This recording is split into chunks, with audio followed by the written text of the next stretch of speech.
बिस्मिल्लाहिर्रहमानिर्रहीम। अस्सलाम वालेकुम प्यारे स्टूडेंट्स। आज का जो हमारा टॉपिक है वो एफएससी के क्रिस्टलाइन सॉलिड्स के साथ रिलेटेड टॉपिक है।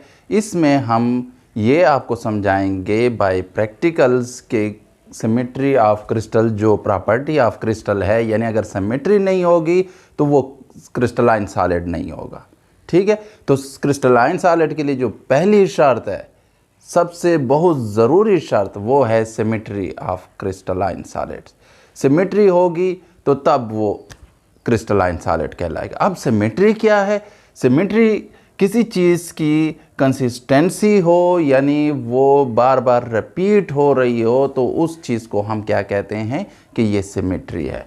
फॉर एग्ज़ाम्पल, मैं ये डब्बा घुमाता हूँ, ठीक है, तो आप देखें ये साइड दो बार मेरे सामने आ रही है।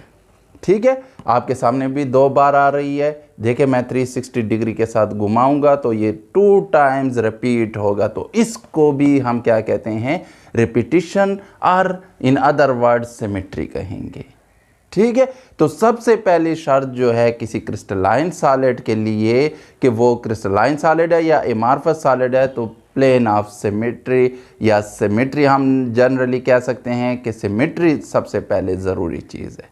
ठीक है, अब आते हैं सिमेट्री में 3 कंपोनेंट्स हैं कि हम सिमेट्री कैसे मालूम करेंगे कि इस चीज़ में सिमेट्री है या नहीं है, या ये क्रिस्टलाइन सॉलिड है या एमॉर्फस सॉलिड है। तो उसके लिए हमारे पास 3 चीज़ें हैं, 3 प्रॉपर्टीज़ हैं, या सिमेट्री के 3 कंपोनेंट्स हैं। कौन कौन से कंपोनेंट्स हैं? सबसे पहले plane of symmetry. Plane of symmetry किसे कहते हैं? ये एक इमेजिनरी प्लेन हम ड्रा करते हैं जो किसी क्रिस्टलाइन सॉलिड के यूनिट सेल को, ठीक है, यूनिट सेल हम पढ़ चुके हैं, तो यूनिट सेल को वो क्या करे? इक्वल हाफ में डिवाइड कर ले। फॉर एग्जांपल, ये क्रिस्टलाइन यूनिट सेल है, इसको मैं डिवाइड करता हूँ हाफ में। ठीक है, तो हाफ में जब डिवाइड होंगे और वो 2 हाफ्स जो होंगे वो एक दूसरे के मिरर इमेजेस होंगे। मिरर इमेजेस का मतलब यह है कि बिल्कुल आइडेंटिकल हों एक दूसरे का, आपको ऐसे लगे कि ये एक दूसरे के क्या हैं? मिरर इमेजेस हैं। तो वो क्या कहलाएगी? Plane of symmetry. मैं इस तरह डिवाइड करूं तो इक्वल हाफ मिले सेम शेप के, या इस तरह मैं डिवाइड कर दूं, ठीक है, ये इस प्लेन से मैं डिवाइड कर दूं तो ये भी आपको इक्वल हाफ्स मिले सेम या आइडेंटिकल शेप के। ठीक है, या मैं इस तरह इसको डिवाइड कर दूं या इस तरह डिवाइड कर दूं, जिस साइड से मैं इसको हाफ सेंटर में से डिवाइड करूं तो इक्वल हाफ्स मिलें या आइडेंटिकल हाफ्स मिलें, या आइडेंटिकल टुकड़े आपको 2 मिल जाएं, तो इसको हम क्या कहते हैं? Plane of symmetry. ठीक है, समझ आ गई? प्लेन ऑफ सिमेट्री क्या है? This is the imaginary planes which divides the unit cell of a crystal into equal halves which are the mirror images of each other, ठीक है, या which are identical in all aspects।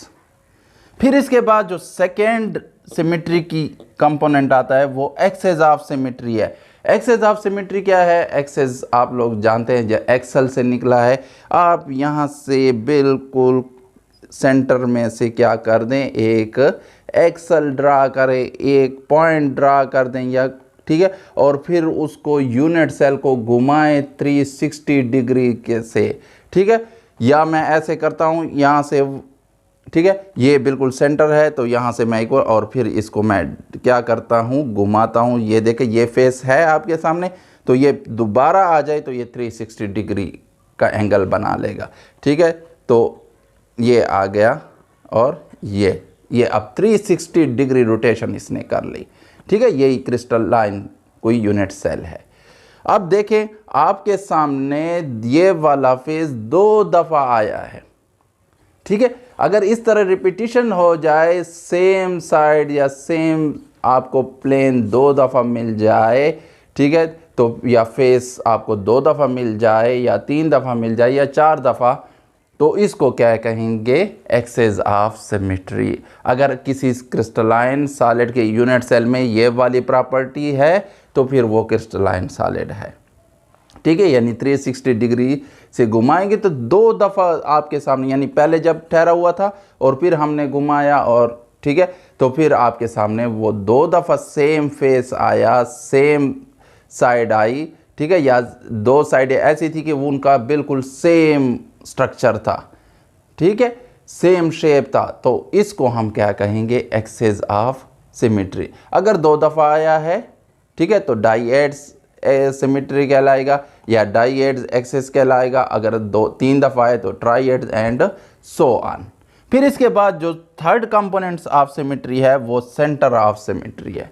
अब centre of symmetry क्या चीज़ है, ये वो centre है जो आप कहीं पर क्या कर दें, असाइन कर दें, और उस पॉइंट से अगर आप किसी भी एक्सेस या कॉर्नर ऑफ एक्सेस या कॉर्नर ऑफ प्लेन्स या फेसेस, ठीक है, या फेसेस का डिस्टेंस वो करें तो अपोजिट जो साइड्स हों, अपोजिट फेसेस हों, तो वो इक्वल डिस्टेंस पर हों उस पॉइंट से, ठीक है। उस पॉइंट से आप तीनों एक्सेस में, ठीक है, X Y and Z axes में आप अगर फासला अपोजिट उसका नापें तो वो मेजर करें तो वो सेम मेजरमेंट आए, दोनों का सेम डिस्टेंस हो उस पॉइंट से अपोजिट फेसेस या अपोजिट कॉर्नर्स का, तो फिर ये जो वो होगा सेंटर होगा, या ये पॉइंट जो होगा वो क्या कहलाएगा, centre of symmetry. For example मैंने यहाँ पर अंदर दरमियान में वो किया, ठीक है, तो उसका मैं अगर यहाँ से डिस्टेंस करूँ, ये अपोजिट फेसेस है, ठीक है, तो उसका दोनों का सेम डिस्टेंस आए इस पॉइंट से, इस तरफ भी सेम डिस्टेंस, इस तरफ भी सेम, या मैं इससे इस तरफ करूँ, इस तरफ करूँ तो सेम डिस्टेंस आए, ठीक है, या मैं इस तरफ करूँ, ठीक है, कॉर्नर्स का, तो वो भी सेम डिस्टेंस आए, या ऐसे करूं तो सेम डिस्टेंस आए। तो इस सेंटर को फिर हम क्या कहेंगे, सेंटर ऑफ सिमेट्री। तो ये 3 चीज़ें थी जो अक्सर स्टूडेंट कंफ्यूज होते हैं कि क्या चीज़, कि ये कौन सी प्रॉपर्टीज़ हैं या सिमेट्री क्या चीज़ है। तो इंशाल्लाह अब आपको क्लियर हुआ होगा। हम दोबारा रिपीट करते हैं, ठीक है। प्लेन ऑफ सिमेट्री, ये इमेजिनरी प्लेन होता है, वो ऐसे ठीक है, डिवाइड करो, आप ऐसे डिवाइड करो या ऐसे करो या ऐसे करो, आपको सेम मिरर इमेजेस मिलें, यानी जो 2 हाफ्स, 2 टुकड़े मिलें, वो एक दूसरे के एग्जैक्ट मिरर इमेजेस हों, तो इसको क्या कहेंगे, प्लेन ऑफ सिमेट्री।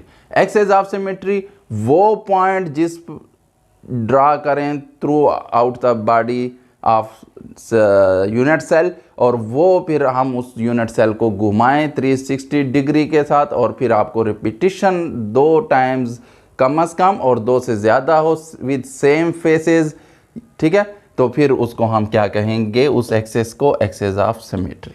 सही है।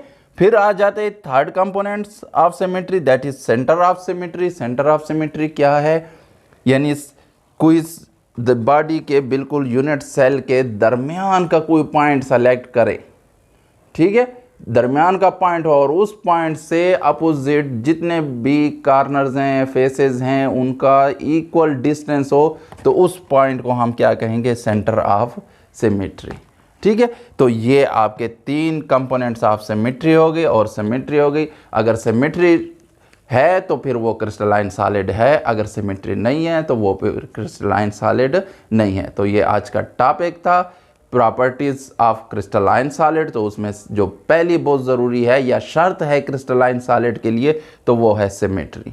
इंशाल्लाह अब आपको क्लियर हो चुका होगा प्यारे स्टूडेंट्स। अगर फिर भी कोई पॉइंट में आपको कन्फ्यूजन है तो फिर आप पूछ सकते हैं कमेंट बॉक्स।